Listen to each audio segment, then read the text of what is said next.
What's up guys, Alex here, back with another video, and this is my second attempt at recording this video, so yay. But I'm going to do a review on my Smith & Wesson SD9. Of course, chambered in 9mm. So, sorry. So this is the box it came in, for me at least. And I think this is the box that's going to come in no matter what. But I got this gun at a pawn shop. And yeah, there's that. So take a look inside here. I did get this gun at a pawn shop, so just keep that in mind. So what I'm gonna do is I'm going to set my phone down, and that's my this is my ammo box. It's about maybe that full of 9mm. So cool. All right, so get this set up.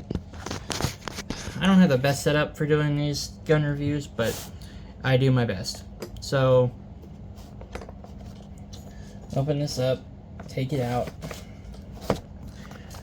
close this up. I'm actually going to set the box over here for now. Okay, so, like I said, I got this from a gun store, not a gun store, a pawn shop, so it was just a really lucky find. Fun fact, this was actually the first pistol I bought when I was 22. So, dropped the magazine. It holds 16 plus 1. You have the little witness holes in the magazine there. So, I don't know if you can see it too well, but it does say 16 plus 1. It's an older model. It's the Smith & Wesson SD9. It says Smith & Wesson USA, and it even says this gun, I believe, was actually made in New York. Not sure exactly where, but it fits in the hand really well. And with me being a left-handed person, I don't actually... Okay, so the slide release is right here, which, if you're shooting, then you can take your middle finger and bump that. But it's not... So it's not switchable to the other side, which kind of sucks. So the magazine is dropped. I'm actually gonna... And the gun is unloaded. Okay, so the gun's unloaded. We made sure of that. Put the magazine back in. It is flush fit. This is a full-sized handgun. And the trigger's not terrible. It's not perfect by any means, but it's not terrible. So you go...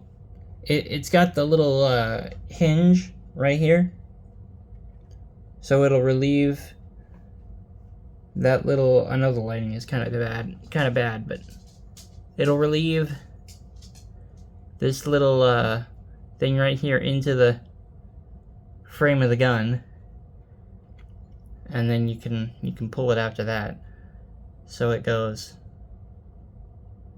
really long take up. It's actually a really heavy trigger. But right there. And then the reset. Oh, dang it. Ah!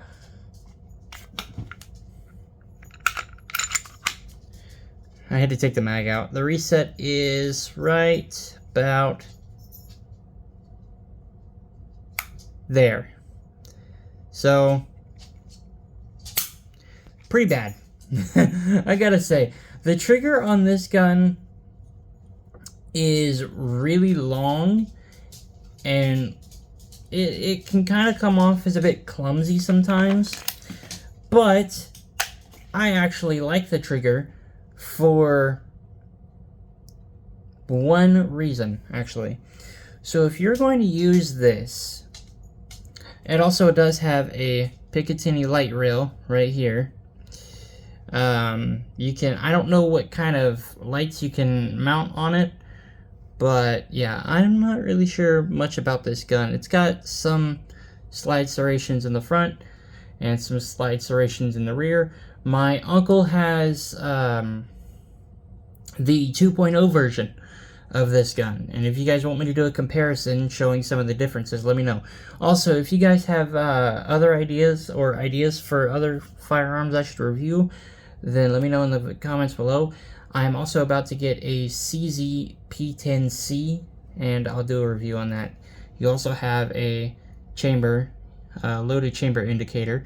With this gun, I like to check the chamber manually just to make sure, and the sights, they're regular, your basic regular white dot sights. They're not really too much of really anything, but you can upgrade these and upgrade the trigger, which honestly, the trigger is so bad on this gun that I might end up upgrading the trigger, because the trigger's okay, but it's not my favorite at all. So other than that, it's got the little memory spot where you put your finger. Of course, I'm pretty sure all guns have this now. And this one is chambered in 9 by 19 millimeter, so basically a 9 millimeter. I believe this version also comes in a 40 caliber, but I'm not sure if it might come in 40 Smith & Wesson. That's iffy. Double check me. Definitely double check me. I don't know if it comes in a 45. I seriously doubt it comes at 45. But does it hold 16? Hold up. Yeah. Yeah, it does. You can't really see it because of the lighting in here is kind of bad. I need to get better lighting, but it does hold 16. So, if you're going to carry this, it's not really a really good gun for concealed carry, obviously. I'd get something a little bit smaller, like maybe a bodyguard or an equalizer, or heck, even a shield. But the slide drop is kind of difficult for me personally, and it breaks down exactly like a Glock. You drop the mag, you do. There's that one, and then there's one on the other side. Pull those down. I'm not going to worry about it right now. But pull those down. Decock the firearm.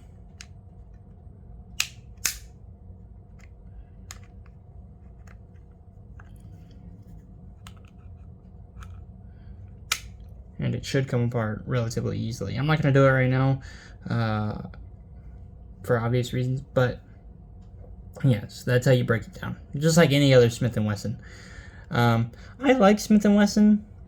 As far as reliability goes, they are pretty stout. I do not, however, very much like Glocks. It's not so much the design that gets me, it's their trigger to me feels mushy. Although, in their defense, now I need to hit the slide stop. Just like that. But, in their defense, the trigger on this gun, like I said, is really heavy. Yeah, really heavy. So if you're okay with a heavier trigger, I would say this would be a great starter gun for pretty much anybody. Anybody that's looking to getting into shooting, anybody that wants to buy a gun. Maybe the 2.0, or if you can find one of these, then that would be a great option for a starter. Because I was a starter when I bought this one about a year ago, and hasn't given me any problems ever since. Of course, I haven't really shot it much because I just don't take it to the range, but I don't know how many rounds have been put through this gun before I bought it, because I got it used at a pawn shop, but they are really, really awesome firearms. Smith & Wesson makes a really good firearm. So if you're looking for a starter gun, here it is. And if you're looking for a starter concealed carry, I would go with either Mechanic TP9, Elite SC, or the P365XL from SIG is a good option for beginners. I'm not really sure too much. I do like the trigger guard on this gun. I know I'm kind of bouncing between subjects, but I do like the trigger guard. It's pretty good. The only thing that I wish this had was, one, a better beaver tail that kind of comes up. The grip isn't too terrible, but the beaver tail, it could stick out a little further. That way the slide doesn't pinch you. And this right here on a lot of newer handguns is slightly cut out to where it's up a little bit. So if they could do that, and it's the same as on the 2.0. It's the same on the 2.0 as it is on this one. They didn't change much on this. What they did on the 2.0 was they made this texturing a little more aggressive, and the 2.0 has a way better trigger. The 2.0 actually has a flat-faced trigger that comes down like that, as opposed to this. I know my recording style isn't the best, but I do appreciate you guys for watching the videos that I've been doing lately, and I really appreciate it that a lot of you have liked and subscribed, so thank you very much. But yeah, there's not really much else to say about this gun. I think it comes with 2 magazines, brand new, but I'm not sure. No, when my uncle got his, it only came with 1, and then they sold each mag separate. But what I would like to see is this be cut out, the bottom of the trigger guard be cut out and moved kind of up a little bit. That way when you get your finger like that, it can sit up, and the gun can sit better. You'll have a higher grip angle. But there's a couple things on this gun they could change. I'm kind of glad it doesn't come with a. They should make an optics ready version for those that like it. I personally don't like it, but they should do that. And then maybe upgrade the sights to something other than plastic, because these are plastic sights. This one and this one. These are all the sights are plastic. But other than that, and you can get aftermarket options and everything.